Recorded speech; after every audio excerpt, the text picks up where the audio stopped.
Hello, my name is Lydia. I'm 18 and I'm part of the Cultivate internship. I grew up in a Christian family, went to Sunday school, did all of that, but I had never had a real interest in following God. In fact, at 14, I told God that I would follow him at 30. I just wasn't interested in a relationship with God.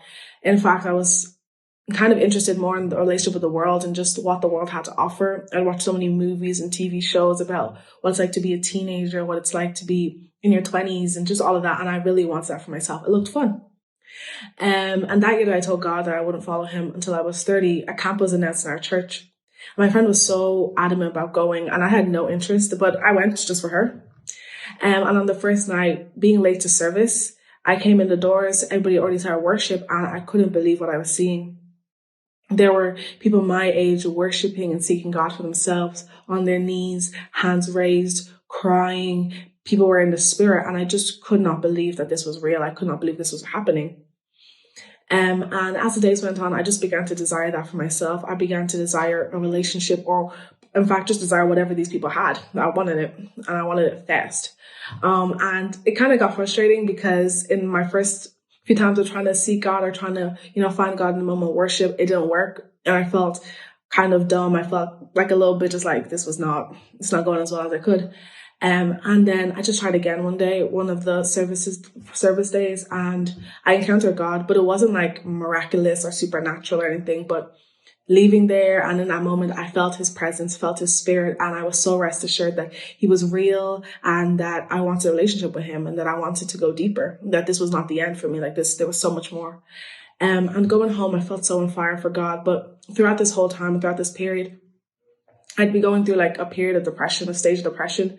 And I just always felt so alone. I just felt like not even that nobody saw me because I had lots of friends and I was doing good in school. And in a way, everything was going well for me. But on the inside, I just felt so alone. I felt so unworthy of just everything. I didn't feel good about myself. And there was one day where I was just crying and I was just like, this is the end. Like, I can't do this anymore. And I cried to God and I was like, you need to take this away from me. There's no way that I can keep going through this. Like, this hurts and I don't know why it hurts because there really isn't anything wrong. And as I just continue my relationship with God, it was just like, it kind of faded. Like in a way, like it came to a point where I just realized that I hadn't cried over these reasons in such a long time. And I hadn't, felt like this in such a long time. And it was amazing. Then COVID hit. And as COVID hit, I was kind of happy that I wouldn't have school or anything like that. And my relationship with God, it kind of flourished. It was going so well. And COVID stopped or COVID kind of, lessened and we were allowed to go back to church, but I had no interest in going back to church. I did not want to go. And so nobody forced me. So I stayed home. And then the Lord told me, like, it's time to go back to church. And I was like, okay, well, we're doing this on my terms. We're going to go somewhere I pick. I went to a few different churches and there was just nothing for me there. At the end of the day, there was, but I just wasn't feeling it.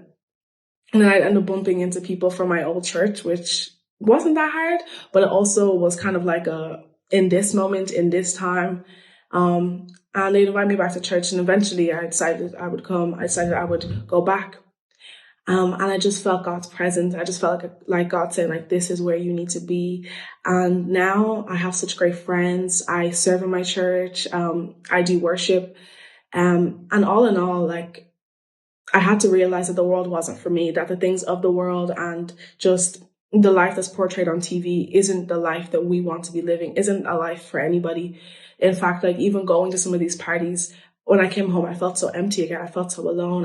There was just nothing in the world for me. And that's the same for you. There is nothing in this world for you. There's nothing that can compare to the love of Jesus Christ, of the relationship with Christ. So thank you for listening, and I hope you have a great day.